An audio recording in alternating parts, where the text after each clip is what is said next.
Good morning, everyone. Now, today we'll be discussing the topic of reconciliation of cost and financial accounts. Now, why exactly do we need reconciliation?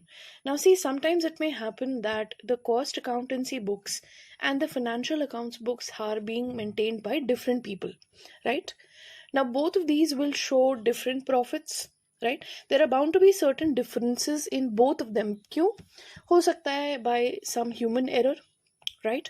Or it could happen that something is recorded in your financial books which is not being recorded in the cost accountancy books. Okay, so what we need to do is we need to tally or match up these profits.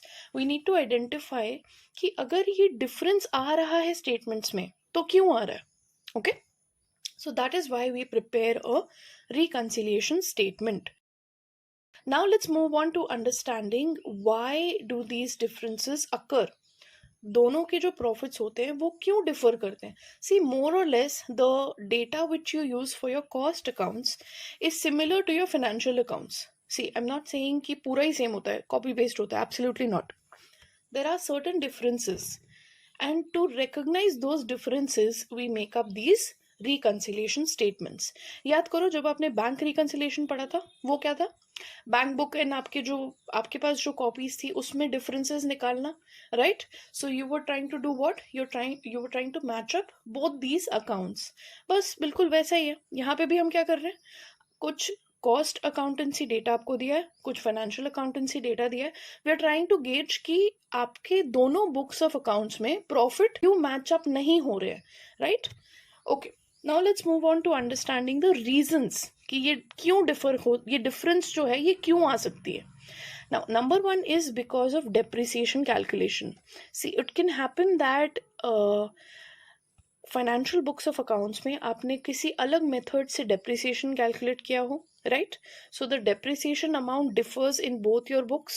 That is why there's a differentiation in the profits, correct? Then it may happen that say you have written some data in your financial accountancy books, but the same you have not mentioned in your cost accounts. हो सकता है कोई expense आपने financial accounts में लिख दिया हो but cost accounts में नहीं लिखा हो, राइट? सो इससे होगा क्या, फाइनेंशियल अकाउंट्स का प्रॉफिट कम आएगा, कॉस्ट अकाउंट्स का ज्यादा दिखाएगा, right? So you will have to say reconcile both of these. Similarly, vice versa भी हो सकता है. It could happen that you have written certain information in your cost accounts book and you have not mentioned that particular information in your financial accounting book, because of which the profit is differing, right? So this could also be another reason. Apart from that, say आपका जो stock valuation होता है, there could be a difference in the stock valuation both opening and closing, right? Because when it comes to financial accounts, हम वहाँ पे stock कैसे value करते हैं? We value it on cost or market price, whichever is less, right?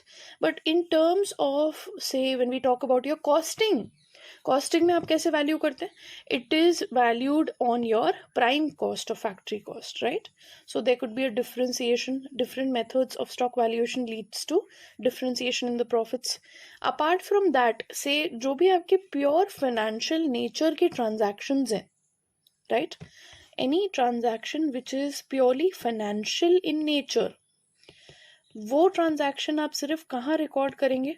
वो सारे transaction सिर्फ financial accounts में आएंगे, राइट? जैसे कि आपने प्रॉफिट से कुछ अप्रोप्रिएशन किया है, कॉस्ट अकाउंट्स में क्यों आएगा ये transaction, correct?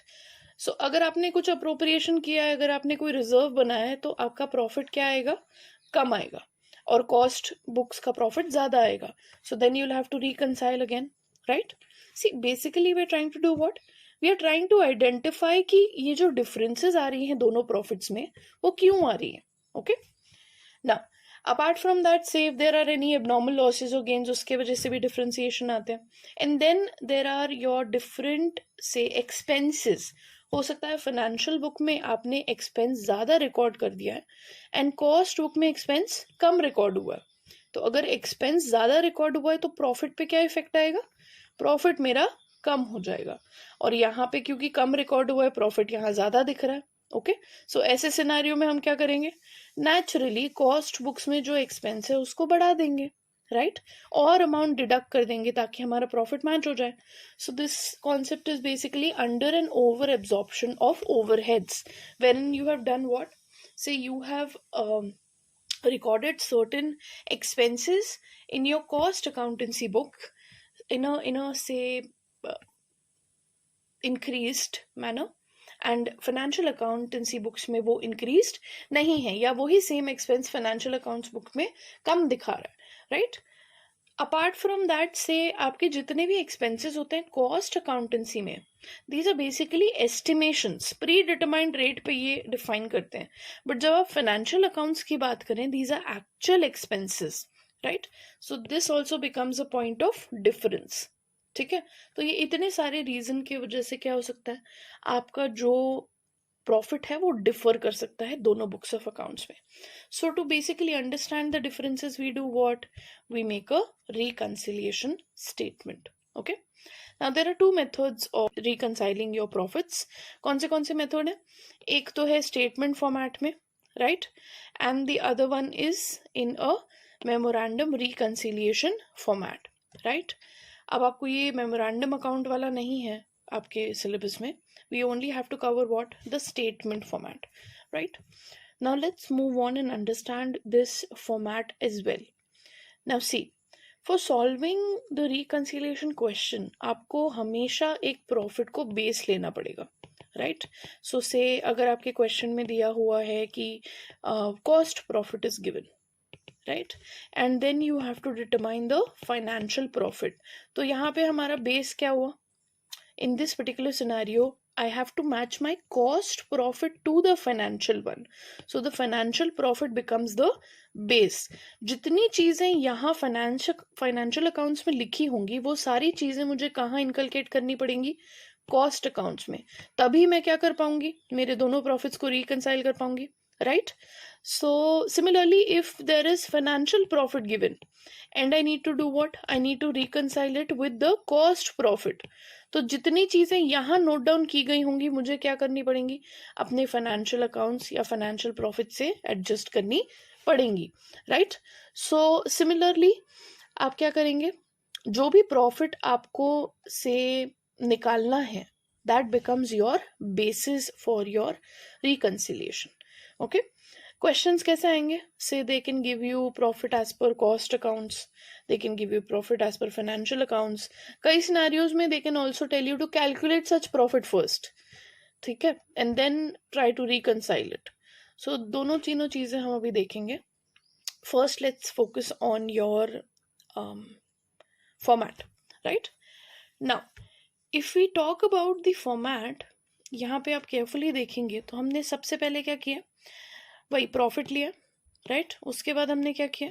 We have added all the unrecorded incomes. अब सोचो, एक आपके बुक्स ऑफ अकाउंट्स है, फाइनेंशियल अकाउंट्स में आपको यहाँ पे दिया हुआ है 10,000 की इनकम हुई है मुझे, ओके? अब whenever you have certain income, income क्या करती है प्रॉफिट को? क्या प्रॉफिट को इनकम बढ़ा देती है, right? So if I have recorded such income in my financial accounts, will I not have to add this income to the cost profit also to ascertain the financial one? Naturally, right? Logical है ना? अगर यहाँ पे कोई income है जिससे profit मेरा बढ़ा हुआ दिख रहा है और यहाँ प्रॉफिट कम दिख रहा है, तो वो क्यों दिख रहा है? Because I have not taken this income into account, so I am just going to add that unrecorded income. Okay, similarly if there is an unrecord expense, अगर यहाँ पे एक्सपेंस है 10,000 का जो कि मैंने फाइनेंशियल अकाउंट्स में रिकॉर्ड किया है बट कॉस्ट अकाउंट्स में रिकॉर्ड नहीं किया है, सो what will happen? Since I have already recorded this expense, my profit in the financial accounts would be less, right? But cost accounts का प्रॉफिट ज्यादा आ रहा है. क्यों ज्यादा आ रहा है? क्योंकि ये एक्सपेंस हमने यहाँ पे मेंशन ही नहीं किया. सो what will I do? I will just go ahead and deduct it, right? Apart from that, you have undervaluation of, say, your income in the cost accounts. अब हमें कोई इनकम हुई, अगेन कॉस्ट अकाउंट्स में मैंने 1,000 रुपए की income record की, लेकिन एक्चुअली में कितनी थी? फाइनेंशियल अकाउंट्स में जो इनकम थी वो कितनी दी गई थी?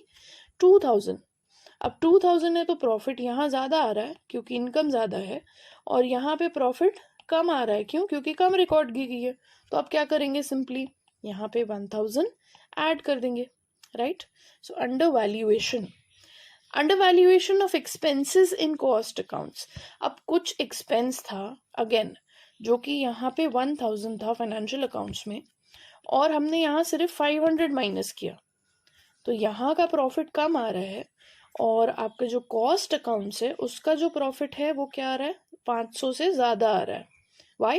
Because we have not taken another 500 into consideration. So आप क्या कर दोगे, 500 डिडक्ट कर दोगे, राइट.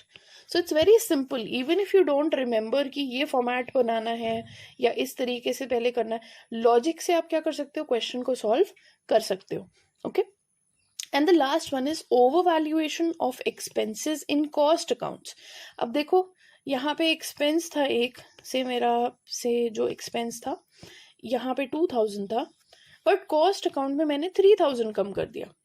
ओके. अब जब 3000 कम कर दिया, और एक्चुअली करना कितना था, 2000 ही कम करना था according to financial accounts, right.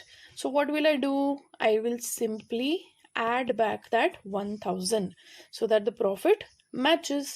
यहाँ पे ओवर वैल्यूएशन हो गया. And then undervaluation of any gain.